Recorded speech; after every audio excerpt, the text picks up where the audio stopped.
This is an educational interpretation of the investment philosophy and writings of Howard Marks. The four words, investors forget. I have seen markets rise, fall, recover, and crash again.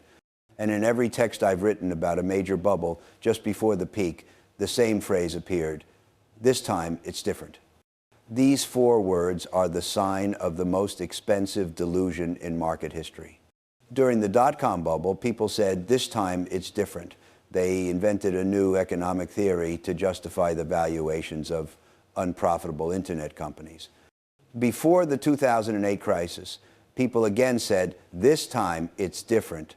They believed home prices would never fall and that financial engineering had eliminated risk. And every single time, the result was the same, a crash. Market cycles are one of the most reliable patterns in financial history. But the paradox is that everyone knows cycles exist, yet almost no one can recognize them in real time. Today, we're going to talk about how we should think about market cycles, why every bubble looks different but ends the same way, and how investors should position themselves in the face of these cycles. This isn't a prediction, it's a framework. Part one, why cycles exist. Market cycles are the natural result of human psychology. If markets were composed solely of rational actors, cycles wouldn't exist. Prices would remain stable at a point close to intrinsic value. When information arrived, prices would adjust smoothly. Excesses wouldn't be seen. But markets don't work that way, because markets are made of people. And people get scared, get greedy, succumb to herd mentality, overreact to short-term movements. Think about the future linearly. This human nature causes prices to constantly swing above and below intrinsic value. In my memos, I explain this with the pendulum metaphor. The pendulum never stops at the midpoint. It is always in motion. It swings to one side, then swings back, crossing to the other. Rarely and only for a moment does it stand in balance. Markets are like this, too.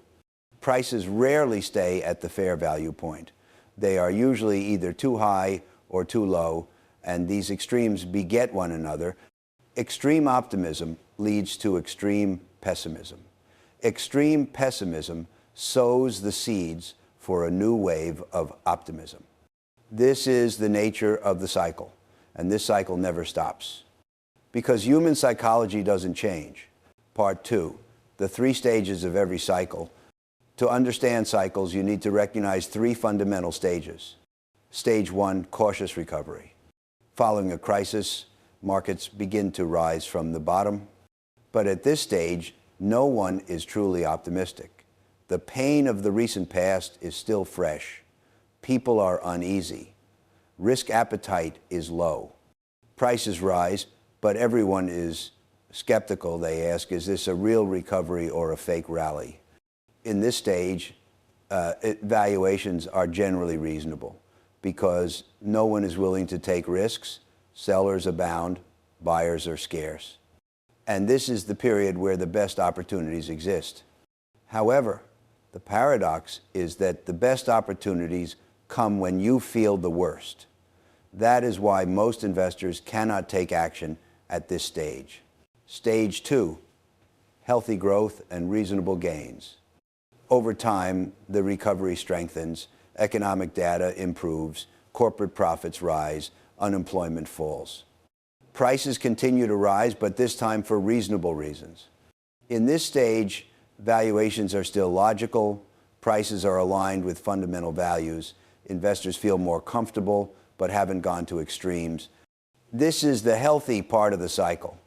But the problem is, this stage never lasts long enough. And just when everyone relaxes, the transition to the next stage begins. Stage three, euphoria, bubble, and bust. Optimism spins out of control. Now, prices aren't just recovering, they are skyrocketing.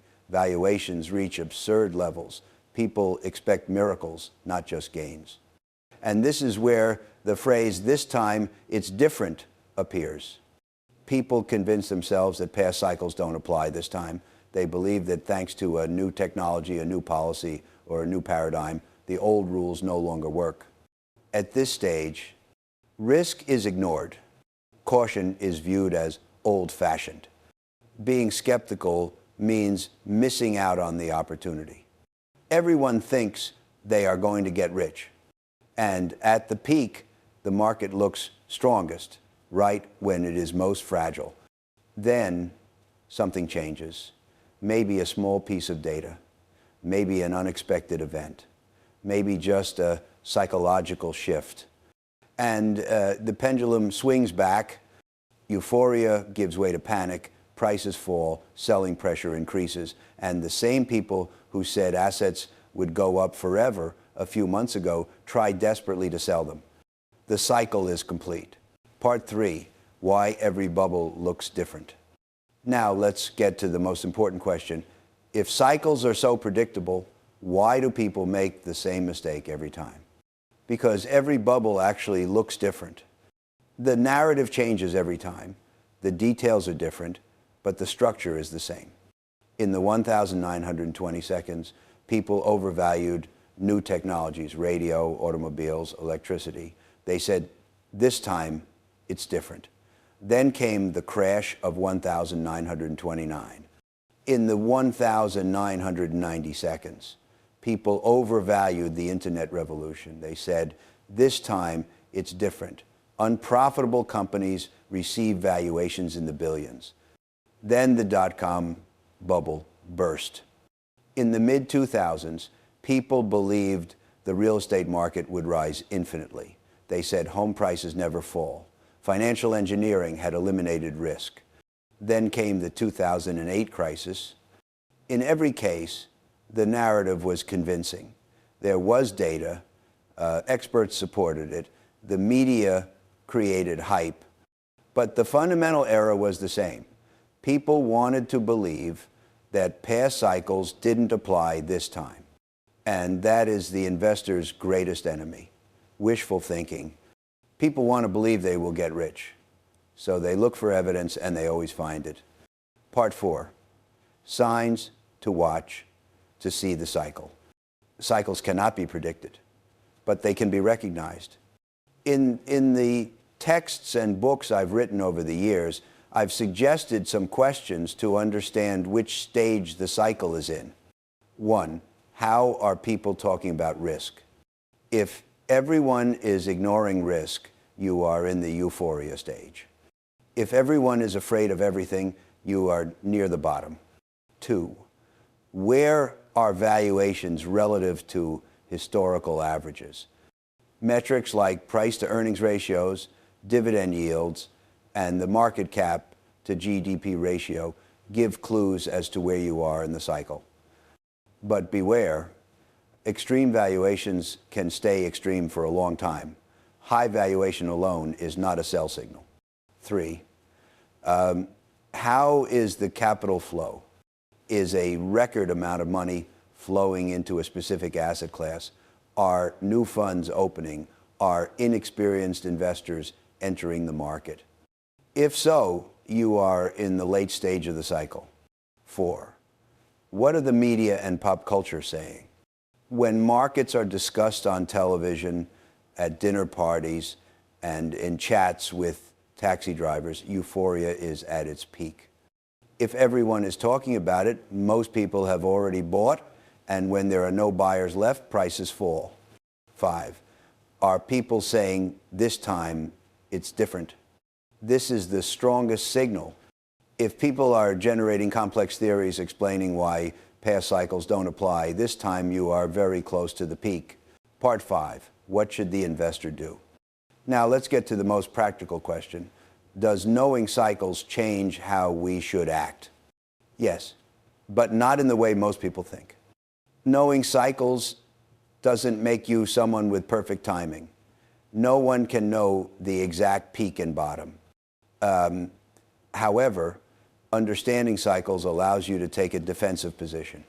1, be cautious during euphoria. When everyone is winning and you are questioned as to why you're left out, that is when you must be most disciplined. This doesn't mean missing opportunities, but it means remaining measured, accepting that risk has increased, and managing your portfolio without going to extremes. 2, be brave during fear. When markets crash and everyone is selling, that is when you must go in search of long-term value. This doesn't mean buying immediately, but it means being ready to seize opportunities, staying liquid, and taking logical risks. 3, don't predict, position yourself. Don't try to predict the timing of cycles. Instead, assess which stage the cycle is in and adjust your position accordingly. If you are in the late stage of the cycle, be more defensive, hold cash, seek quality. If you are in the early stage of the cycle, be more aggressive, seek value, take long-term positions. 4, never say this time it's different. Yes, the world changes, technology advances, new industries are born, but human psychology does not change, fear and greed do not change, herd behavior does not change, and that is why cycles never stop. Part 6, history repeats, but no one believes it. Perhaps the most painful truth is this: being knowledgeable about cycles does not make you immune. Almost everyone knows cycles exist, yet almost no one can adjust their behavior accordingly in real time, because in the moment of euphoria, logic is shut out. People think maybe others got it wrong, but this time it really is different. And in the moment of fear, courage is lost. People think this time it will never recover. In both cases, emotions win. That is why investment discipline is more about character than knowledge. Understanding cycles doesn't mean you are smarter. It means you are more prepared. And preparation creates space for you not to panic, not to get carried away by euphoria, and to think long term. Conclusion: cycles don't stop, but you can be prepared. Markets will always fluctuate. People will always make the same mistakes. And before every major bubble, people will again say, this time it's different. However, you might not be able to stay out of this cycle, but you can be prepared for it.